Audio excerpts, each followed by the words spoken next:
आसन 32 का 17वां भाग।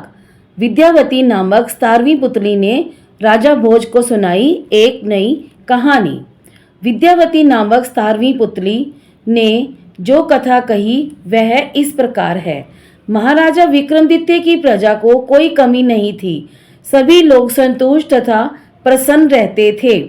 कभी कोई समस्या लेकर यदि कोई दरबार आता था, उसकी समस्या को तत्काल हल कर दिया जाता था। प्रजा को किसी प्रकार का कष्ट देने वाले अधिकारी को दंडित किया जाता था। इसलिए कहीं से भी किसी तरह की शिकायत नहीं सुनने को मिलती थी। राजा खुद भी भेष बदलकर समय समय पर राज्य की स्थिति के बारे में जानने को निकलते थे। ऐसे ही एक रात जब वे भेष बदलकर अपने राज्य का भ्रमण कर रहे थे, तो उन्हें एक झोंपड़े से एक बातचीत का अंश सुनाई पड़ा।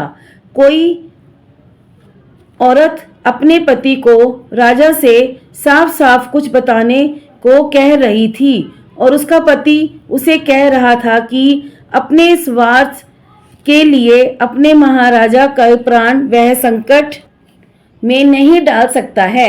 विक्रम समझ गए कि उनकी समस्या से उनका कोई संबंध है। उनसे रहा नहीं गया।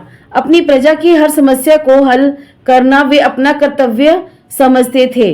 उन्होंने द्वार खटखटाया तो एक ब्राह्मण दंपत्ति ने दरवाजा खोला। विक्रम ने अपना परिचय देकर उनसे उनकी समस्या के बारे में पूछा तो वे थर-थर कांपने लगे। जब उन्होंने निर्भय होकर उन्हें सब कुछ स्पष्ट बताने को कहा तो ब्राह्मण ने उन्हें सारी बात बता दी। ब्राह्मण दंपत्ति विवाह के 12 साल बाद भी निसंतान थे। इन 12 सालों में संतान के लिए उन्होंने काफी यत्न किए।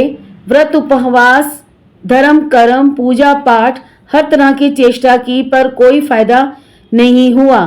ब्राह्मणी ने एक सपना देखा है।